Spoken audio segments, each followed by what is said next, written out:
Nigeria is among the 30 high TB burden countries due to limited access to TB screening and testing services. But with support from USAID, the National TB Programme, the Stop TB Partnership and aligned stakeholders, Bashir Ahmad, a local radiographer, is able to set up and run systematic rapid screenings in Nigeria's most remote areas. He is on the front line, saving lives, cycling to hard-to-reach communities using the ultra-portable digital X-ray system and computer-aided detection, or AI software. It's my responsibility to take the examination in terms of position the patient, then we'll collect his samples. CAD for TB is really helping because actually it can detect TB at early stage. That's the first one. And secondly, the heat map can show you the patches around the chest. If there is any patches, you'll see it with your eyes. It's my town, my community, my people. So it's a dream. So I want to give back to them by helping them or by doing this work. It's my passion. I want to follow my passion.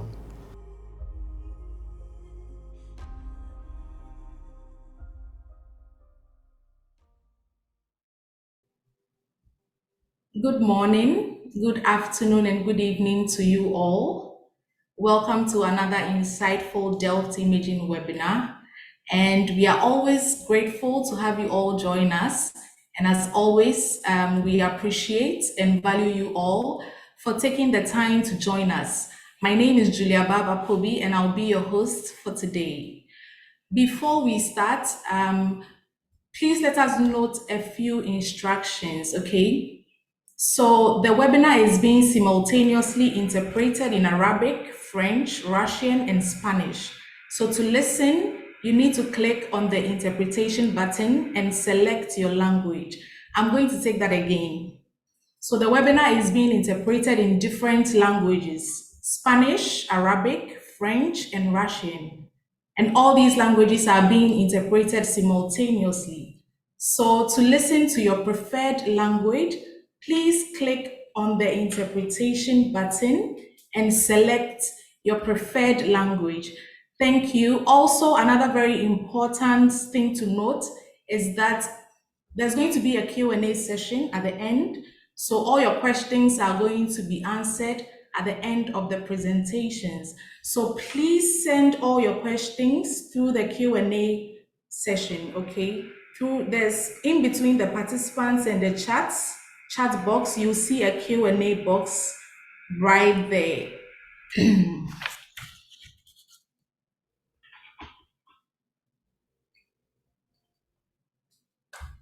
All right, so I am pleased to introduce to you, of course, our CEO, the CEO of Delft Imaging, Mr. Guido Geerts. He will be giving us a word of welcome and a brief introduction. Yes, thank you very much, Baaba. So my name is Guido Geerts. I'm the CEO of Delft Imaging. And today on this webinar, we talk about a cross-continental scale-up of digital X-ray and CAD. And as you see in the next slide, please, you can see this is really cross-continental. So my colleague Baaba is sitting in our office in Accra, in Ghana at the moment, 2 hours before us. And the first speaker will be done from Cambodia. That's about 5 hours later than we are at the moment. The second speaker will be from Paraguay. And then the last one will be from Uzbekistan. So what we're going to do today is to share the experiences of our partners as customers. So it's very important that we quickly learn if we want to eradicate 2030 TB, so TB in 2030, then we have to be very fast in learning, and we will need the experience of these partners. And we told them just to be very open and without any restriction on what they experience. So what went right, what went wrong, and we want to learn from that as well. So for today, whatever you see, there's no correction done on any of the presentation. Yes, this is actually the X-rays we are using. So what we saw that when the WHO endorsed CAD in computer-aided detection in 2021, there was a huge increase in the use of X-ray. And Delft Imaging actually is originally an X-ray manufacturer. So we used to produce X-ray machines already in the 50s and the 60s of the former century to screen tuberculosis. Of course, at that time it was analog, and when we started with the development of computer-aided detection, roughly around 2010, we saw the potential of screening with digital X-ray and computer-aided detection. You can do really seriously mass screening. So my colleague Florent will explain about the machine you see in the middle, which actually is the EasyDR. It's a stationary machine, and our presentations for today are mostly going about the Delft light you see at the left, and that's a very portable system. So it's totally different, of course, the requirements on a portable system or the service on a portable system compared to a stationary system. And I think that will be interesting to hear what we see in the fields, how difficult it is, and what we can learn about that. And I think one of the experience after being myself in this TB screening market for almost 30 years is that it's very important to invest in good products. So invest upfront.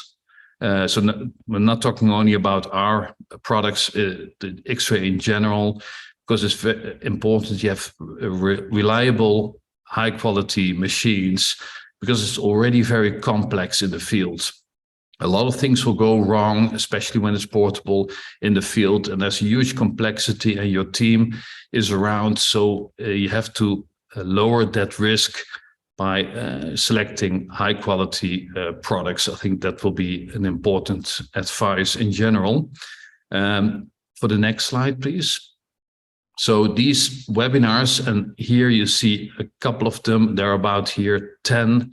If you want to see, want to look for the webinars we've done already in the last years on our video channel of Delft Imaging, you can see all the webinars and to learn about it. And you can see it in all these different languages. I think also for the other speakers, it's probably also important not to talk too fast, because indeed, in the meantime, it will all be translated simultaneously, and that's, I think, quite difficult to do if people talk too fast. I hope you enjoy and learn a lot today, and talk to you later. Thank you very much. Back to Florent.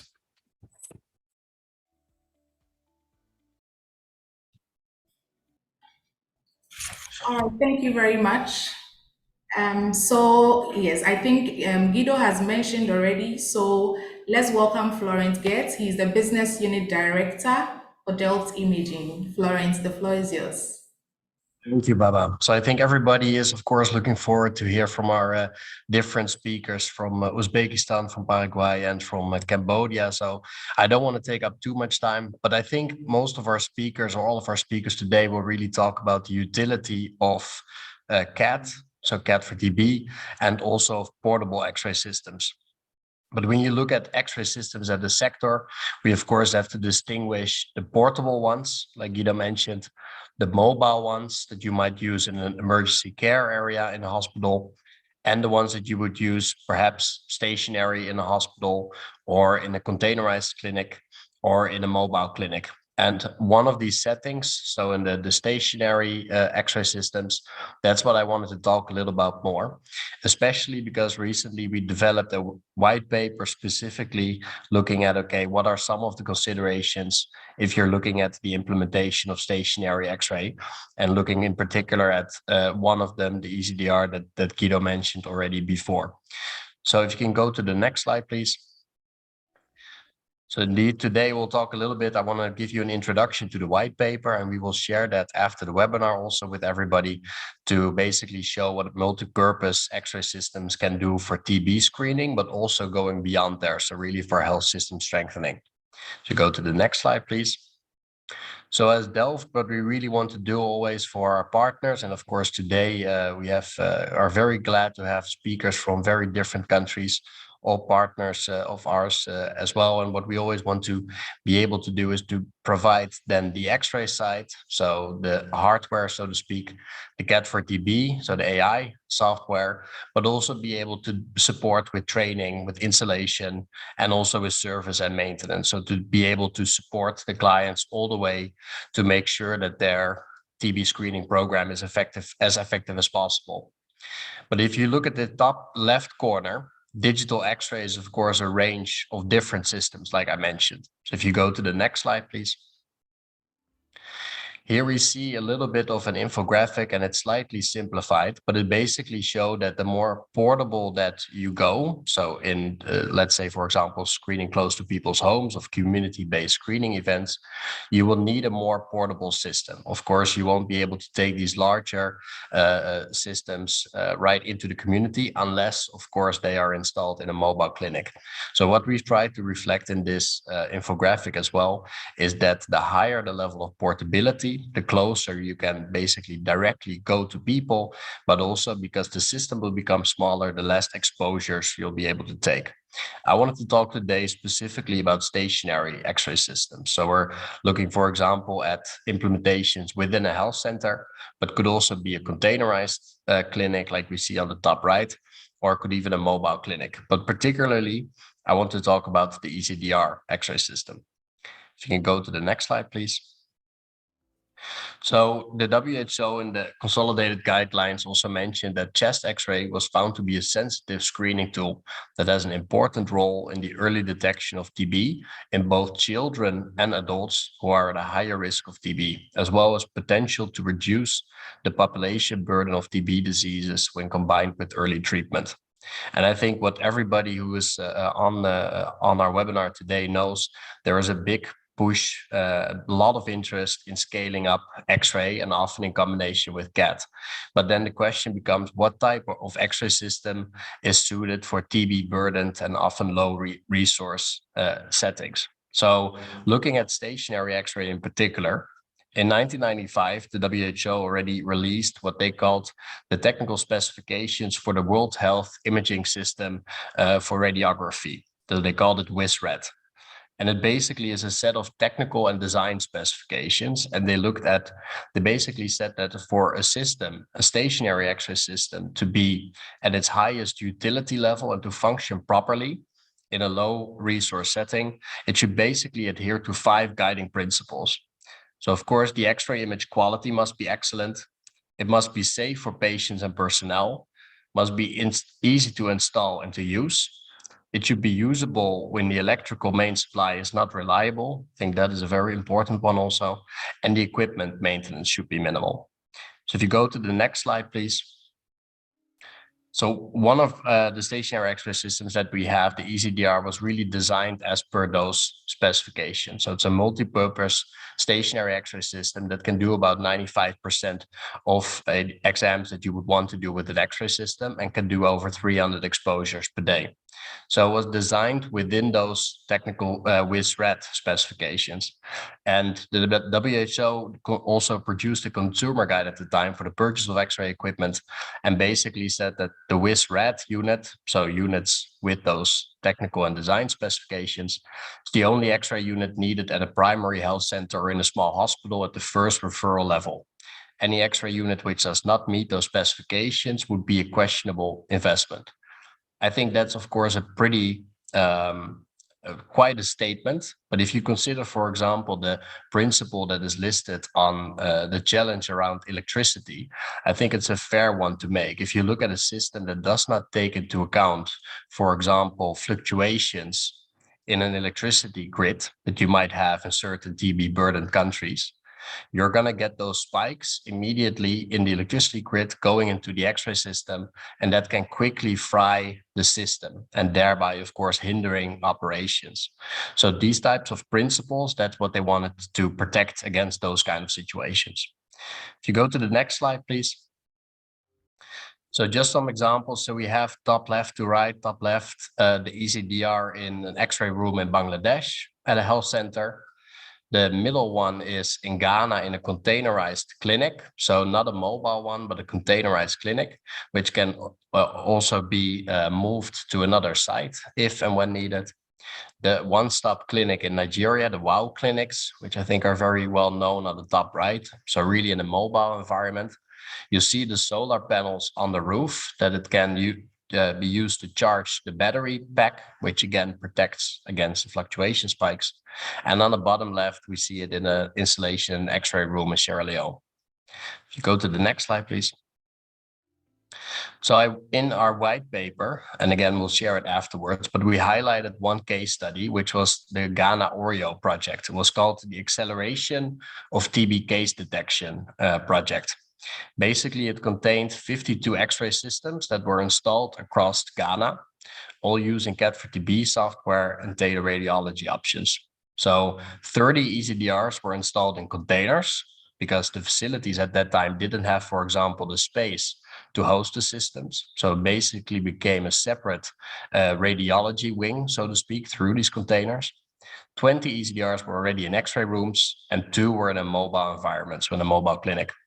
The project looked at capacity building, including the training of radiographers, because of course at an infrastructural project like this with 52 systems, out of a sudden you need a lot of capacity to be able to utilize those systems, and a total of 7 years of service and maintenance support. And the system, of course, was also used throughout the COVID-19 pandemic. Now, every year, our team in Ghana, different engineers and IT personnel go across, they conduct what is called the PPM round, so Plant Preventive Maintenance round.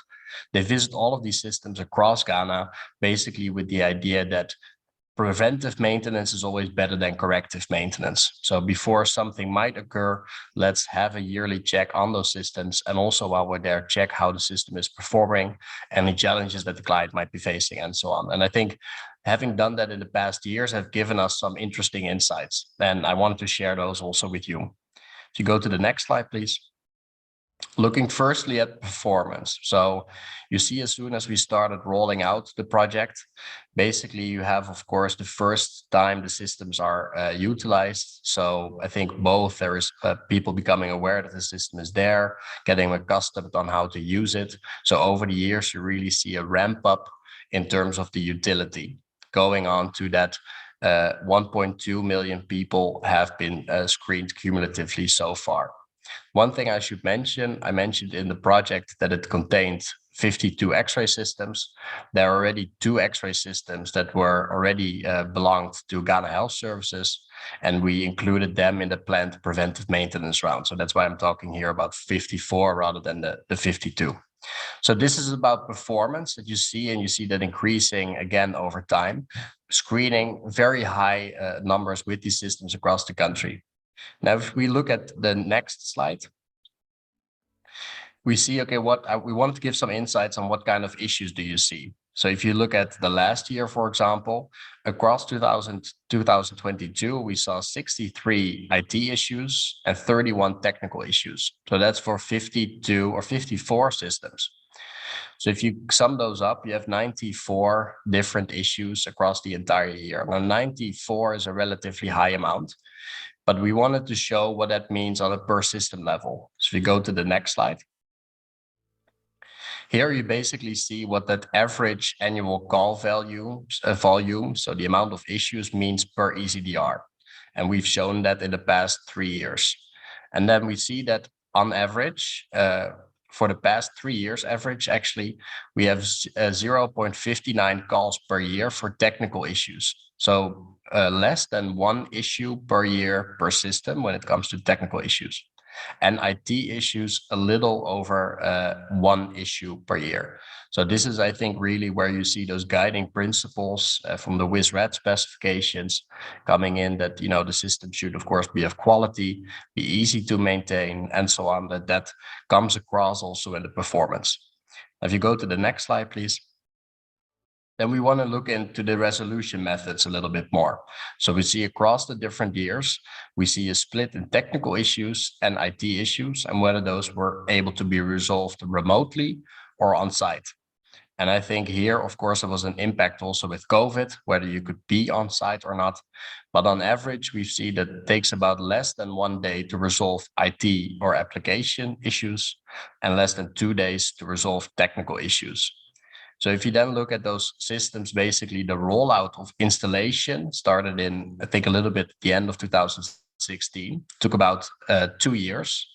And then we had 2 years of warranty, and then 5 years of maintenance. So if you look at 2018, when we had the first numbers, so let's say 5 years ago, now it's in the middle of that maintenance period, and all of these 52 systems across the country are still running optimally using the system. And I think that's also where that planned preventive maintenance is very helpful to get ahead of issues before you would encounter any. If you go to the next slide, please. Yeah, so I don't want to go into much detail here, but we conduct always, when we do the PPM round, a check on overall satisfaction for every year, and also how helpful and relevant people find those preventive maintenance checks. If you go to the next slide. And also some of the survey questions and findings. All of this is also in the white paper that we'll share later on. So I don't go too much into detail, but we look, for example, at things, okay, how helpful was the service provided, the system in general, the communication with the team, and so on. If you go to the next slide. Finally, again, also here, I think it's all in the white paper, but it's nice to hear the voices of the people actually using the systems on a daily basis, and where they also see, for example, here on the bottom, that the EasyDR is helping the community and the hospital, and that TB cases are now easier treated within the facility. I think you see the performance on both the TB side and the health system strengthening side. If you go to the next slide, please.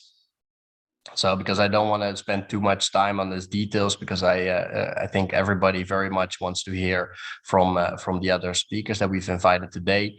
But as I said, we'll share the white paper with everybody afterwards. So it really goes into detail about, okay, what's the value of digital X-ray in the first place?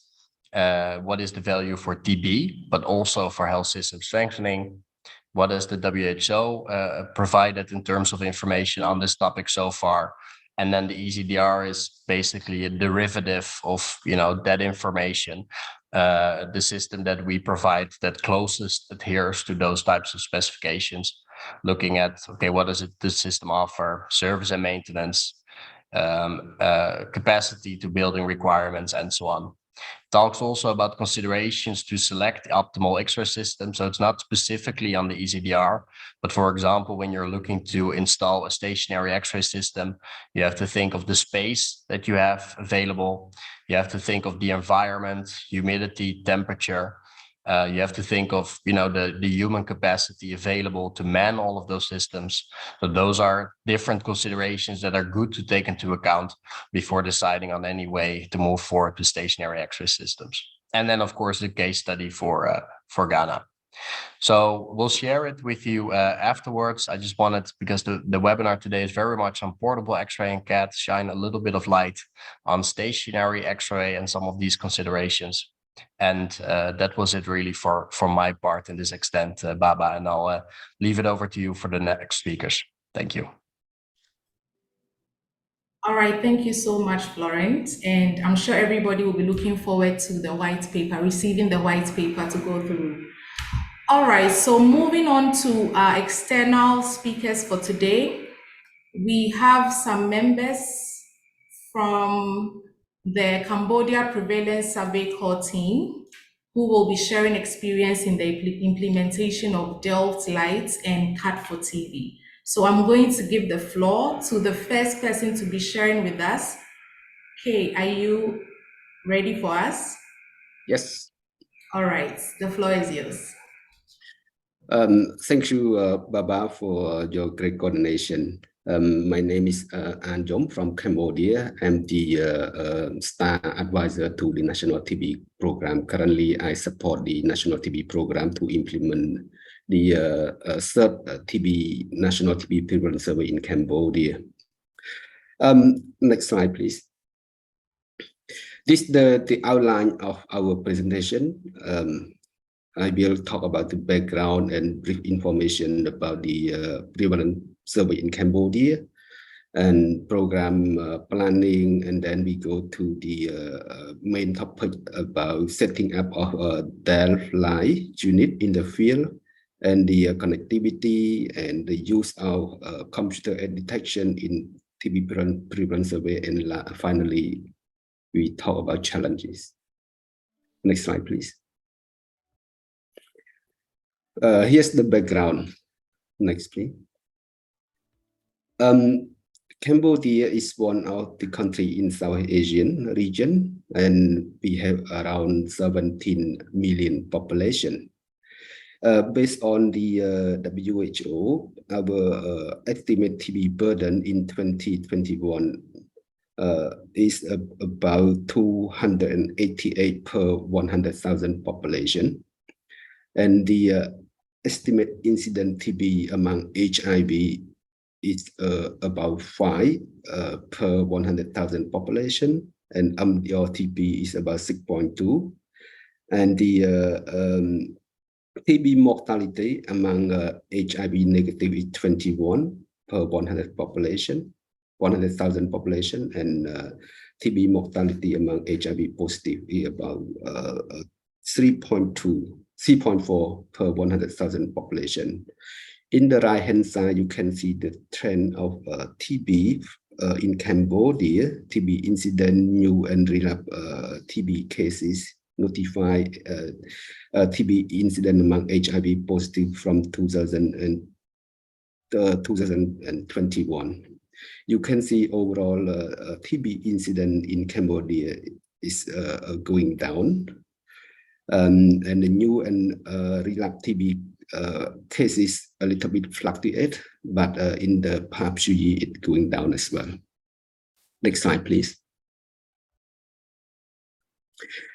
Here's the TB case notification in 2021. And for the total new and relapse TB case notified in 2021 was 21,000 and around 21,600, and around about 80% known their HIV status, and the proportion of pulmonary TB is 59%, and bacteriologically confirmed among pulmonary TB is 60%, and the TB among children is high in our country, is up to 23%. Which is higher than global average. And you can see a proportion of women aged 15 years old and over is 32%, and 45% for men aged 15 years old and over. So in total, TB case notified in 2021 is 21,660. Next slide, please. Cambodia already conducted 2-time national TB prevalence survey, and this time is the third one. And you can see this bar chart is the prevalent or smear positive pulmonary TB in Cambodia among those aged 15 years old and over.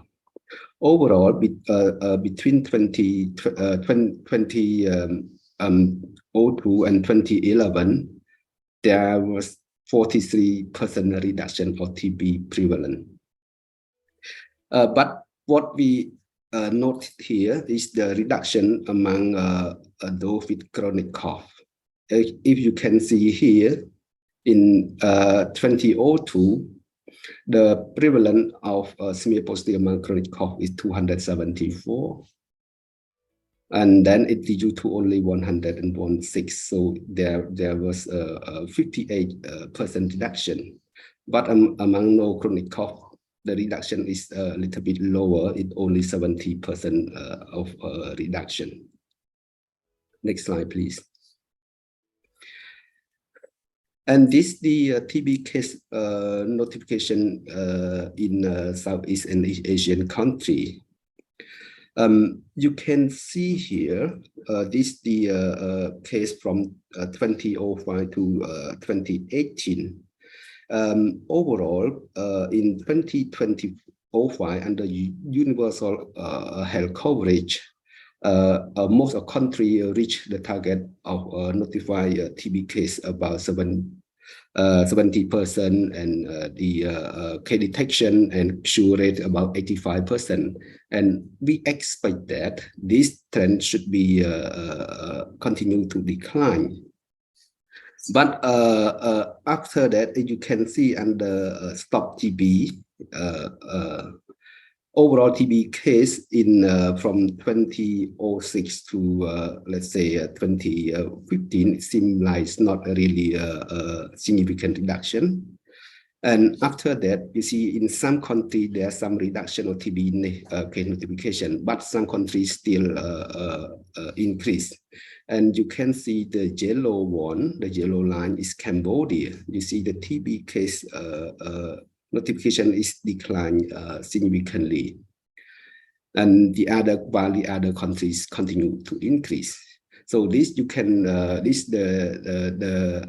prevalence survey will tell us, is it the real reduction or not. Let's see after the prevalence survey that we are now conducting. Next slide, please. There are some differences between the first and second survey and the third TB prevalence survey.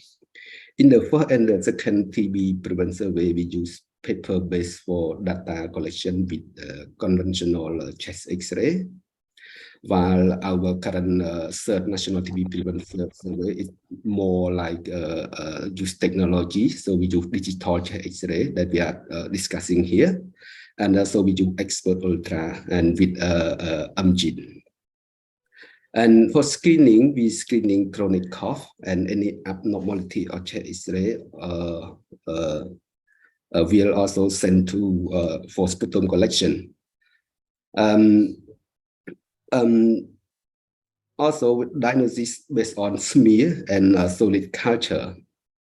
And for the current survey, we use electronic data management. We use RedCap, and we still keeping like basic screening chronic cough and abnormality of chest X-ray in order to compare the current survey and the first and second survey.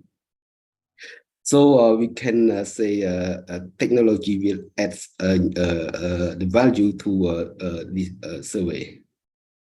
Next slide, please.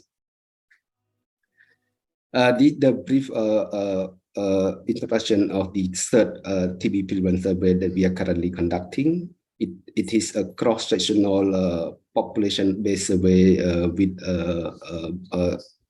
multi-state cluster sampling. So it was a 3-state cluster sampling. So we select the OD across the country. In total, we have 103 OD districts. After that, we select the commune, and then the final cluster is village.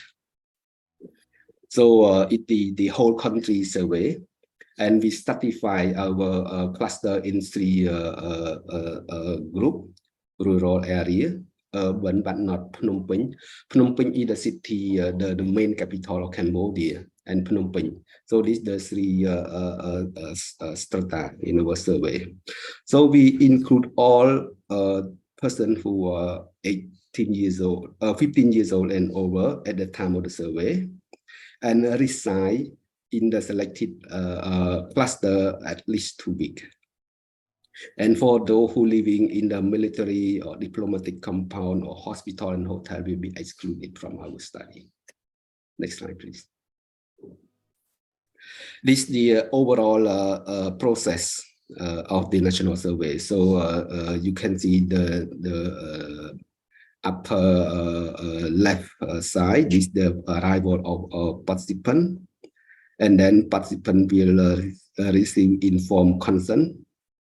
After that, they will go to measurement like blood pressure measurement, weight measurement, height measurement, and then go to interview that we use RedCap, the electronic data management system. After that, all of them will go to check X-ray unless there are some communication. And if interview we found chronic cough or chest X-ray found abnormality, sputum collection will be request. We will collect sputum, and then if the sputum is at least one sputum is positive, further sputum will be collected for culture. And then the X-ray will be sent to a central team for verification and quality control. Next slide, please. This is our algorithm. So I already briefed a little bit earlier. We screen symptom and check X-ray for all participants. And then if symptom positive or check X-ray suggestive TB, then sputum collection will be performed. So check X-ray abnormalities that suggestive TB based on human reader or based on computer detection score. Our technical team decided to use the cutoff point of 50. So check X-ray with a cut score of 50 or over will be automatically sent for sputum collection. And this collected sputum will send to expert ultra. And then if any TBK mycobacterium detection by expert for the sputum will be collected for both AMGIT and solid culture. Also, clinician there, they have the right to clinically diagnose of TB. If the cases suggest active TB, regardless of expert result, culture also will be done, and patient will be put under treatment. Next slide, please. So this is the concept of using CAD for TB in our survey. So we still keep the role of human reader because this they play very important role, and this is the same as the previous survey. And human reader read every X-ray immediately, and we expect that it's abnormal. We expect to screen positive around 10% or less, based on our experience. And as I said earlier, CAD for TB will help to prevent any error from human reading. And 50 is threshold, the cutoff point for CAD score TB, CAD score that we design for sputum collection. In addition, in order to ensure the quality, central reading will also be performed. And we also have external reading in order to ensure the quality of X-ray. Next slide, please.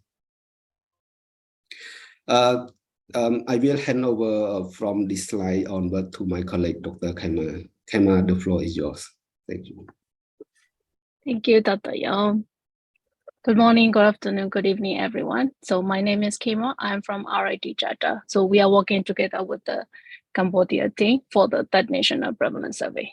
So I will continue the presentation. So for the program planning, we have the training and the threshold selection. So 5 Delft units and 4 CAD for TB boxes were supported by USAID. And those 5 Delft units were distributed to 5 referral hospitals in 5 audits. And when we start the prevalence survey, those units were mobilized to be used in the prevalence survey. Next slide, please. So for the Delft online training for installation of CAD for TV was conducted in April 2023 with the 22 participants, mainly technical coding and our end user like X-rating and data team. For the threshold selection with the CAD for TV score, it was conducted using the X-ray images from the edge case finding activities, around 4,000 images. And also we have the feature signal depth light in one ACF site, so around 240 images. So initially, we set the CAD for TV threshold for sputum collection with GenXPA 50 and above. And then we plan to have the reassessment of the threshold score using our real survey data. Next slide, please. So this is the threshold selection by doing reanalysis of ACD images by GATA. So GATA is one of the implementing partners of CNAP.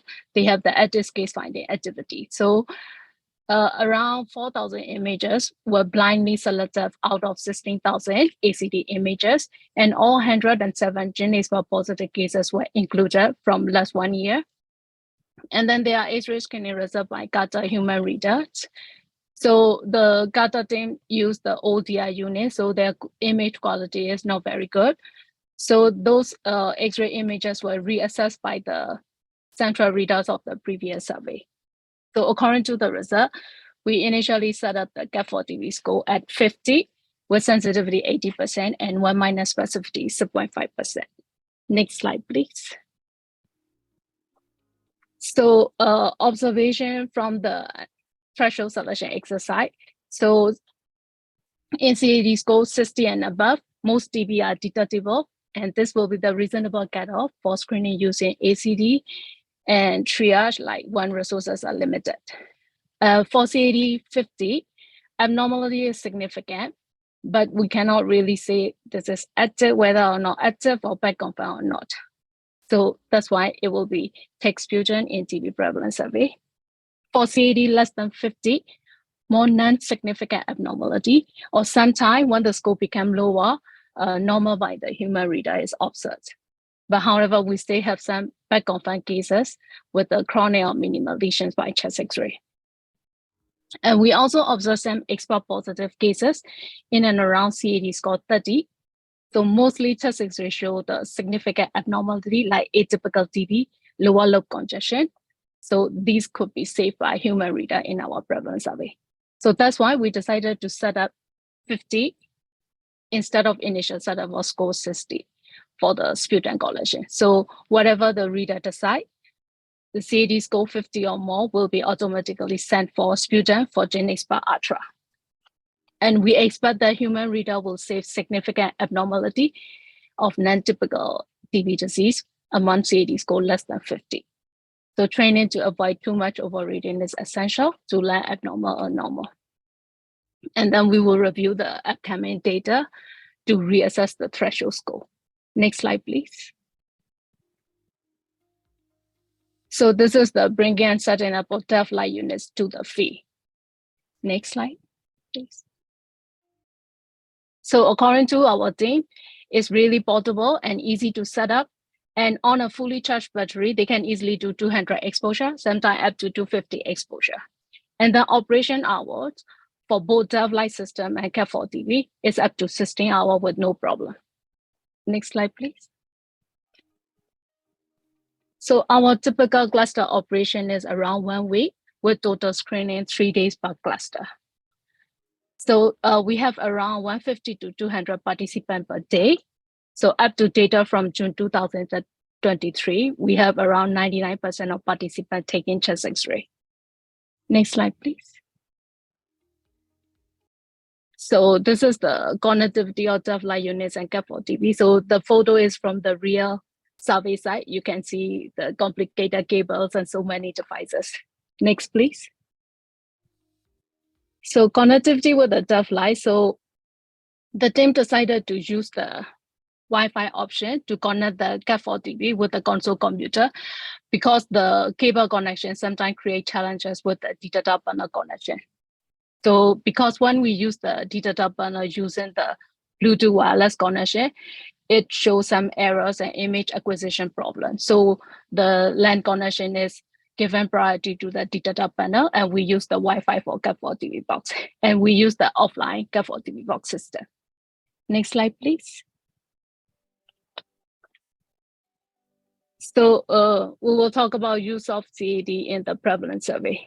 So from the reader perspective, the quality of X-ray images is very good, and CAD4TV system is really user-friendly, and then time to get CAD score fast. And then having CAD score and as well as the heat map help the reader not to miss the significant cases. Next slide, please. So this is our prevalence survey data up to June 2023. So we have 2 pilot site and 7 cluster data. A total of 3,303 participants were contacted for chest X-ray. So according to the CAD score that we set up 50 and above, eligible for sputum collection for expert ultra is around 75, is 2%. And then from the reader decision, eligible for sputum collection by expert is around 213, 6%. So out of those, we have total 26 expert positive cases. Next, please. So this slide is to show the CAD4TV score among all participants and also the human reader eligible participant. So you can see the CAD score less than 50 was saved by the human reader decision. Next slide, please. So this is the CAD score among human reader eligible and then expert positive cases. So these you can see around 20, 30, 40. Some of the expert positive cases, those were saved by our human readers. Next slide, please. So according to the result from those pilot and 7 cluster, now we are considering to lower our CAD cutoff score to 30 for gene expert sputum collection. And when the score is less than 30, we will still keep the human reader decision for consistency with the first and second prevalence survey. Next, please. So this is the example, like chest X-ray image of the first gene expert positive patient by that survey. So CAD score is 30, but human reader decision positive. So this is saved by the human reader for atypical, like lower lobe congestion. Next, please. So we will talk about the challenges. Next, please. So overall challenges are mainly the technical issue. So the team experienced frequent connectivity issues, like connectivity with the data panel. So when, as I mentioned earlier, when we use the data panel connection, wireless data panel connection is slow and sometimes image acquisition errors. And sometimes we have problem with the connection with the console and the CAD4TV box. So the team try everything. So sometimes they put SIM card with the data package and it works again. And sometimes without SIM, it works again. So each time the issue is different. And then the same thing, since the Delft light is fully battery operated, so sometimes we cannot use one, but the battery is charged, so no direct AC. And then for CAD4TV box, so once the image is sent to the CAD4TV box, we cannot delete. So sometimes we have the text images and error images, so we cannot delete by ourselves. We have to contact to the help desk to delete those images. And also, backup for CAD4TV box, we cannot do by ourselves using the setting. We need to contact to the help desk. As Dr. Yong mentioned, for the X-ray, we need to send DICOM images for central reading and then external quality assurance. So those images need to download. So when downloaded, the naming protocol from CAD4TV box is not by the patient ID, participant ID. So we need to use specific DICOM viewer because those were done by the data people. So they need to use the DICOM viewer to sort by ID and find duplicates and such kind of thing. And also, sometimes we face there's a time difference with the help desk. So whatever issue, technical issue occur at the field site in the morning, so we cannot get the timely support from the help desk. So we think that it will help if we have the gantry support staff, and also it will help with the language barrier. Next slide, please. And challenges from the technician perspective. So they said that the adjustment of the X-ray generator up and down with the participant position is quite challenging. Sometimes they need two people to move up and down. And also for the Delft light, since this is not the routine activity and this is the study, we cannot use the portable detector panel hanger. We need to have the fixed one. And also the detector panel battery, we can only use maximum 50 participants because in the prevalence survey, sometimes we have to put the standby mode and then the team set is only maximum 50% participant and they need to charge the battery. And also like Cambodia, tropical country, sometimes in hot weather, we have problem with the connectivity with the detector panel. We thought it's the problem of the connector. Sometimes it's very hot and create the connectivity issues. And also for the system, switching from standby to active mode takes some time. So they need to wait. I think this is my last slide. Next slide, please. Oh yes. So we would like to thank our prevalence survey participant, our generous donor, USA, DFAT, Global Fund, and our implementers, CNET, WHO, RIT Chapter, IPC, CAD, and HSD. And thank you, everyone. All right, thank you too. Thank you so much, Dr. Yom and Dr. K. I think your testimonies, like I'll put them, are very interesting and insightful, and we love to hear them. Okay, so just a quick reminder, in case you didn't join us from the start, kindly direct all your questions to the Q&A box instead of the chat box, okay? All right, thank you. So next up, we have Dr. Luis Gomez Paciello presenting to us on Prinose project. Dr. Luis is a pulmonologist and a PhD candidate. Join me to welcome him. Please, you have the floor now.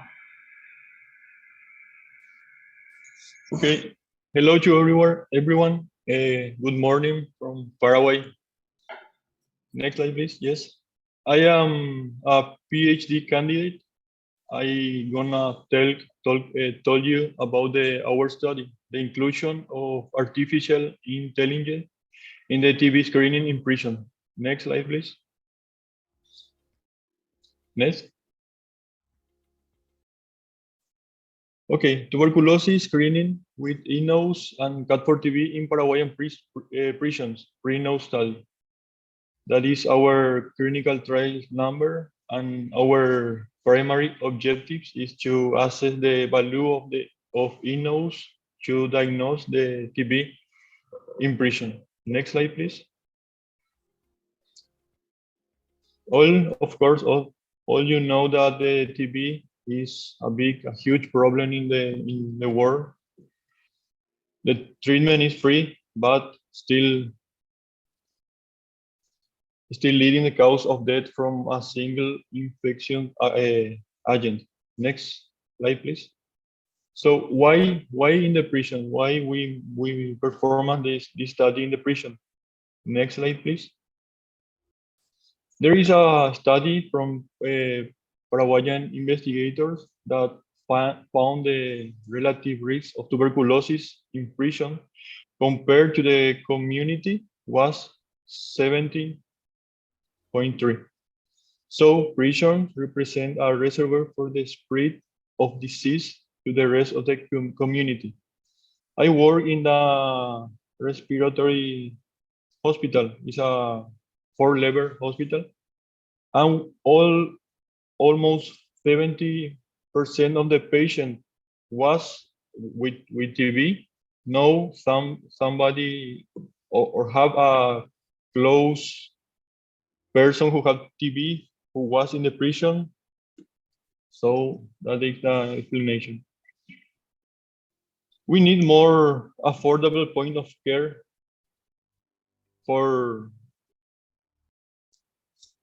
tests that are suitable for low resource setting where TB is more prevalent are urgently needed. Next slide, please. So we see only a little part of the really picture. Next slide. Next. Our objective is to assessment of the sensibility and the specificity of the in-nose and its utility for mass TB screening. Evaluation of the feasibility and utility of CAD for TB digital X-ray as mass screening tool for TB in high incidence settings, and identification of factors that affect the diagnostic accuracy of the in-nose and of the CAD for TB. Next slide. So how we do that? Next slide. Our study compared the in-nose to conventional methods of screening and CAD for TB. Next slide. First, the prisoner sign an informed consent. The inclusion criteria are that must to be a prisoner or are employed of the prison more than 16 years and sign the informed consent. Next slide. We divide the study in five steps. Next slide. First, in the first station, there is a nurse, a study nurse, and the paper with the informed consent. Once first the participants sign the informed consent, we talk the vital signs, medical history, medication, question about substance abuse. In the second station, we perform on the picture, the X-ray, and the CAD for TB score. We have the version 6.0, and cutoff point is 65. In the third station, we use the in-nose, the electronic nose device. In the fourth station, a medical check with a history and a physical exam. And then in the fifth station, if the patient has a positive sign or symptom of tuberculosis or had a CAD for TB score more than 65, requires a sputum sample, two sputum samples, one for the ultra, for the expert, and another for midget and low antigen culture. The sample is 40,000 participants. We have maybe 2 or 3 weeks more to end the study. Next slide, please. This is a video message because the high percentage of the prisoners are illiteracy. So first they saw a picture, a cartoon, where the cartoon explained all the process. Next slide. After that, next. After that, they sing if they want to participate, the informed consent, and we give them a number. We don't use the name of the participant. It's a ID number. Next. That is the informed consent with the code. Next, please. This is the first station. There is the nurse. We talk the vital signs, the blood pressure, temperature, height, weight. Next slide. In the second station, a technician will perform the X-ray and will process the digital image with the software, with the CAD for TB software. Like I said before, our threshold score is 65. Next. As the WHO say since the 2022, endorsed to use the X-ray computed automatic detection CAD in the TB screen. Next slide. It's very quickly, very easy to use. Next slide. The third station is the e-nose station. It's an electronic nose device. The participants stay there for 5 minutes. Next slide. And in the first station is the medical consult. A doctor will take the history of symptoms or signs of tuberculosis and decide if the patient maybe have tuberculosis or not by the physical exam or by the score of the CAD for TB. Next slide. In the field,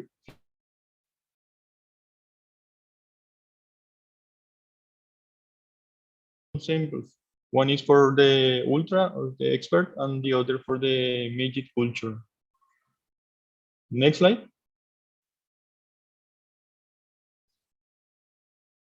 The X-ray machine is very easy to transport. It's very easy to ensemble.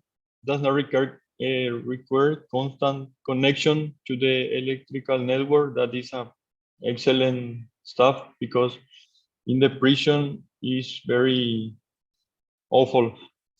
Yes, it's easy to use, but we found that the structures, the support is not too durable. Next. Next. If you can, we must say you need to buy the CAD40B box. We didn't buy that, so we need a stable and fast internet connection to use the CAD40B score. Most prison here don't have it, so it's a word delay. Next slide. But we can solve. Next. Thanks to the help desk, is the solution very quickly, very easy. I think we know most of the technician. Next slide. So every time that we move to another prison, we talk to the help desk and then configure all the stuff with the new internet connection. Next slide. Next. This is our actual status. We start in October 2021. We now are in our 5th prison. The name is Takumbu. Many cases of TB we detect. Our prevalence is around 6%.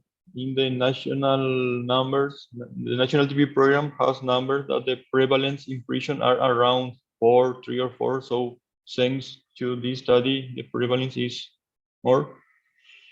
And we think we gonna stop the inclusion maybe the last week of July, the next week, or the first week or August. Next. And the numbers we already have. The numbers, but in the publication you're gonna see. Next slide. I think is the last one. Yes, thank you. All right, thank you to Dr. Luis. Okay, so coming next up is Dr. Akmal. And there's one thing we need to note before the next presentation, okay? So this presentation is going to be in Russian, and so kindly click on the English interpretation button to listen in English, unless you are very comfortable with Russian. But please click on the interpretation button and select English, okay? All right, so next up, like I mentioned, Dr. Akmal Umarov. He's a radiologist.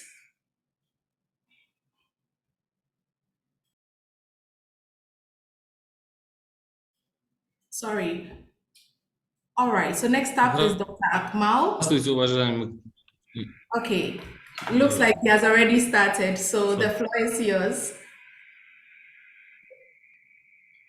Good afternoon, dear colleagues, the organizers, the participants of today's webinar. It will be my pleasure to deliver a presentation on the experience in introducing ultra-portable digital X-ray and CAD systems in Uzbekistan. How we have started it. So shall we move to the next slide? Here you can see that Uzbekistan is located in the center of Central Asia, and total number of population is 36 million of people. And you can see that Uzbekistan is neighboring with Kazakhstan, Kyrgyzstan, Tajikistan, Turkmenistan, and Afghanistan. So as you can see on the map, we are located in the center of Central Asia. And here you can also see that the role of our partners in implementing portable X-ray and CAD systems. 2 units have been provided by Delft company, absolutely free of charge in 2022, and 2 portable devices have been procured from Delft with kind assistance of USAID, and also 14 X-ray systems. We have managed to obtain them this year under the kind assistance of Global Fund, and also the training materials for X-ray system. Well, we have, I would say, collected all these guidelines. We have also adjusted them according to our practice, and also we have reviewed and updated X-ray screening logs, and we have also, I would say, all the presentations which have been provided by Delft. We have shared them with our rentgenologists, radiologists, and TB doctors, and of course they help to update these guidelines. We have been in touch with USAID projects, and we have also developed the contact investigation program together with USAID project. And even here you can see that the portable X-ray devices have been disseminated between Tashkent City, Bukhara City, Namangan City, Samarkand City, Kashkadarya Province, Tashkent Province, and Karakalpakstan, Republic of Karakalpakstan. So we are using the portable Delft X-ray devices in all these regions. What has been done within this period? So as soon as we have procured this equipment, we have started installing these systems, and of course we have shared these training videos. We had training modules on CAD for TB box, as well as training on using software, and we had demo videos on using artificial intelligence by our technicians, and also we have been sharing and sharpening our practical knowledge within so-called practical sessions in mini groups. We have been using all these videos and knowledge on how to install and uninstall system, how to operate it. So whatever knowledge we have needed, we have shared. And in 2022, when we have received these Delft Live devices, representatives of Delft have been here with us. They had their presentation delivered. We had 3 days training. We had 5 days training for our rentgenologists and operators, for our doctors and operators, and also our specialists have been using it practically. I mean, we had so-called practical trainings, and we have been also screening the patients at the same time, and you have been seeing how this training has been combined with actual patient exam. And in 2023 we had, as far as I mentioned, we have procured 14 units of equipment, and we had, I would say, very large scale training for operators and for medical doctors. You can see that each of the specialists, they were very happy with a new system, especially with the artificial intelligence module. And you can see the equipment which was delivered to our storages under the grant from Global Fund. So here you can see that the results of screening using Delft Light, and please look at the statistics for Tashkent province. We had over 8,000 surveys, so you will be puzzled why Tashkent province has such a high indicator, because of course the two units which we have procured in 2022, I mean in August and in October, were delivered to Tashkent, while remaining cities and provinces have received these units only in 2023. So all these new indicators starting from Tashkent, we have been screening them since May to June to July 2023. So what we have learned from you employing artificial intelligence in TB screening, of course, artificial intelligence has been something new, and something new, which means always something different for and something interesting for people. And of course, people think, I mean, our operators think that it helps a triage, and it helps to, I would say, reduce the load from the doctor. So artificial intelligence is something which helps simplify the activity of rentgenologists. And first of all, they were scared that probably we will lose our jobs, but then they came to understand that it will ease the performance, and it helps us very quickly to receive patients. So within 3-5 seconds you will be able to see these, I would say, focal lesions, and also it helps to have this heat map, and this heat map is very convenient to identify this pathology. And of course, such I would say parameters for us to it's very convenient, because we will be able to print out and to collect this data in the history, medical history. And of course, when we had this portable screening, after we had trained our specialists, we started the practical screening of people, and we have started from remote areas, and we have identified very important things, that it doesn't require additional expenses or having additional resources or using films or engaging additional personnel. So even you will have one X-ray operator, it will be quite enough than sending several people, and it will help you to reduce the cost of exams in remote areas. So as based on the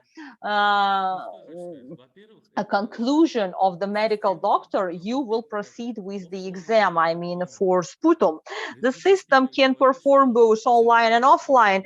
Previous speakers have been noted the connectivity issues, the connection issues. Yes, you're absolutely right. These things persist and they exist, but still you can have the I mean the exposure, and you can, I would say, made your conclusion only when you will reach the hospital, but still it's very good. Well, talking about solar battery and the grid connectivity, of course the solar battery is very nice thing, because if you do not have any access to grid, you can employ your solar battery, which I would say is the key advantage. And also you can identify the TB cases using artificial intelligence. Those who are going to use this system, it will help you with the scoring. It is very important. Сам искусственный интеллект выдает When, for example, you are using this artificial intelligence, it will show you the cases, I mean, the threshold, which is over 65 and closer to 100 you get, which means that the higher probability of TB you have. So we have been able to, I would say, study patients, and it also helped us to identify clarify that we have very low doses of radiation, both for operator and the patient, and it's not that I would say heavy, 35, 40 kgs, but as soon as you have taken an exposure, it means that you have the exposure with you, you have an image with you in a few seconds, and within one day you can embrace 200, 250 patients a day. But if you are using two accumulators, two batteries, then you can embrace around 500 patients a day. And also, even in remote areas, I have mentioned, unfortunately, we have a lot of such, I would say, remote areas which are very hard to access, and therefore it is very convenient to use these particular portable devices. And also you can render medical assistance in, I would say, very hard to access places. And let me now move to my last slide of my presentation. I would like to express my sincere gratitude for your valuable insight and information in your presentation. And also I would like to express my gratitude to our organizers. And regarding technical aspects, we experience no problem, no issues, because we have the rep office of Delft company in Uzbekistan, and we are in touch with them 24/7, and they render their assistance in immediate manner, and I would like to render my assistance also for this. And thank you so much once again for your kind attention.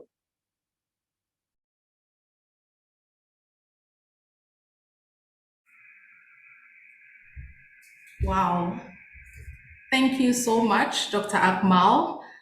All right, so on this note, I'm going to hand over back to Florent, who will take us through some academic highlights. Florent, back to you. Yes, thank you, Baaba. I see the slides are coming back up. I will keep this part brief because I want to make sure that we have some time for the Q&A as well. The reason that we wanted to talk briefly about academic highlights is because there are many partners and people around the world that are publishing about the utilization of portable X-ray, and also specifically when it comes to CAD. And I imagine that sometimes it can be tricky to follow what is actually being the science that's been currently done on the topic. So for that reason, we wanted to highlight a couple of publications here with some of the main findings purely for reference, so that you have a little bit of an idea of what has been done recently. We have only picked a couple because there has been a number, but we will share a full list of publications later just for your reference. So for example, just to pick a few, so we've always tried to identify or to distinguish on the publication side, for example, a prison screening from migrant screening, and to see how the CAD performs in those areas. So for example, in migrant screening, the publication here in PLOS Global Public Health showed that CAD may provide viable options to increase TB detection, especially in low resource areas where there may be no available expert radiologists. I think one on economic analysis is quite interesting because there haven't been that many yet, only a couple. So for example, here that showing that with high throughput scenarios, the per screen cost for CAD for TB is 73% lower than a radiologist for active case finding, and 61% lower for facility-based screening. I won't go through all of them just for the sake of time, but as you can see here, we'll share the slides with you afterwards. There are a couple of new interesting ones that have come out. If you can go to the next slide, please. I think one of the most important things, so we try to always maintain a list of all of the publications that are coming out that are either on CAD as a utility or specifically on CAD for TB or solution. So we divide these or distinguish these by title, but also by region or by country. So for example, let's say that, from Cambodia, from Paraguay or Uzbekistan, there's been anything published that you're interested in reading more about that you can easily search by looking at the country, but also certain keywords. So for example, prison screening or an economic analysis and so on. So we will share the latest list with all of you. I think there's a lot happening when it comes to these solutions. So I hope it will provide some valuable insights. Next slide. Perfect. Yeah, before I dive into the Q&A, so we have about 10 minutes left. I want to first thank all of the different speakers of the day. So Dr. Akmal from Uzbekistan, Dr. Luis from Paraguay, Dr. Kai and Dr. Yom from Cambodia. Thank you very much for sharing all these insights. Like Guido noted at the beginning, our most important goal with these webinars is to share as many insights about both the opportunities and also very much the challenges that people find with the implementation of these types of solutions. So that learning curve that everybody has to go through can perhaps be a little bit quicker for new people that are just starting to use these solutions, and hopefully perhaps also provide a platform, for you to connect with some of our speakers and learn more about their activities in this regard. So a very big thanks to our speakers, and also a big thanks to our interpreters that are helping to facilitate this. Just listening to the translation right now, I realized that I had to speak a lot slower, actually. So we thank them very much for their support. I wanted to pick a couple of questions. There have been, I see, about 20. After the webinar, to start with, everybody will receive the presentations. Everybody will receive the recordings. And we will also share a full Q&A afterwards. So I will pick out a couple of questions that have been directed to our speakers. So if your question hasn't been answered live, please know that we will share the full Q&A afterwards. So we'll pick just a couple of questions. I think there have been a couple of questions on the threshold selection for the Cambodia team. So the questions vary, and again, we will share them afterwards. But I was wondering, perhaps Dr. Yom or Dr. Kai, you could say a little bit more about of course, it was also in your presentation, but a little bit more about the threshold selection. And now that, as we understand it, you're looking to see if the threshold should be brought down a little bit more. Can you say a little bit more about that, perhaps? So for the lowering of threshold selection, we are still discussing. So as of now, we didn't lower yet. So we are still using 50, and July is our break because the Cambodia has the election. So we will restart in August soon, and then we will discuss those lowering of threshold selection and considering all the points. Yeah, I think it's a very interesting topic because there's been a lot of publications also about this, about how to go about the right threshold selection. And I think it's very nice to have seen this in your presentation, also how you've started with this threshold of 50 and are now reevaluating it all again to see how it could be adjusted. So I think maybe for everybody to provide some background, there is not one score that fits for every program. It definitely has to be reassessed for every implementation and also the goals of that implementation.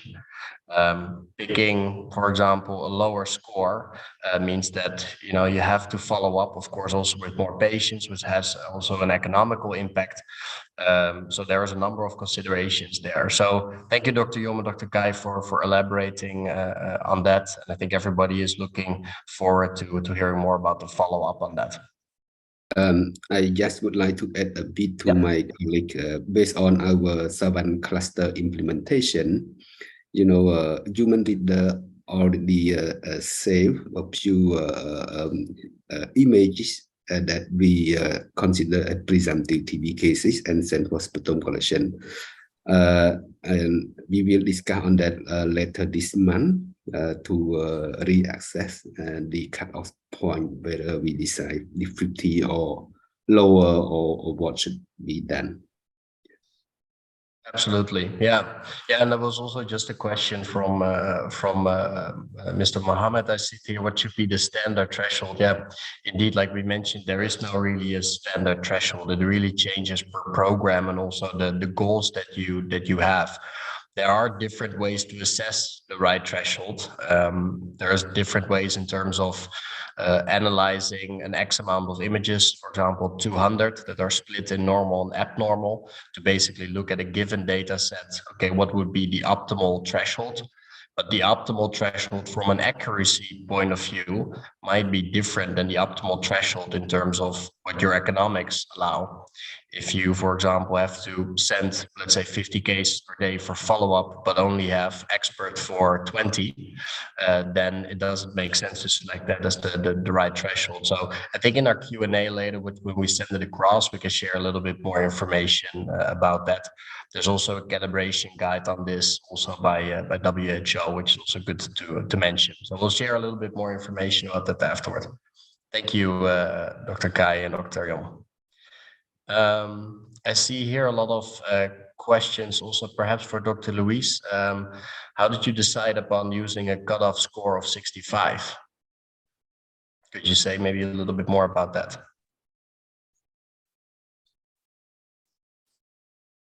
Yes, at the beginning, the number was arbitrary, but the plan was to move to change according the sputum results. But in the process, we found that 65 was really a good number with a very good correlation with the results. So we still use the 65 number, but at the beginning was arbitrary. Okay, understood. And there was also a question whether you've experienced any challenge with the implementation of portable X-ray and CAD for TB. I think you mentioned the CAD for TB, you don't have a CAD for TB box with the internet connectivity. That can sometimes be a little bit challenging. Are there any other challenges perhaps that you faced?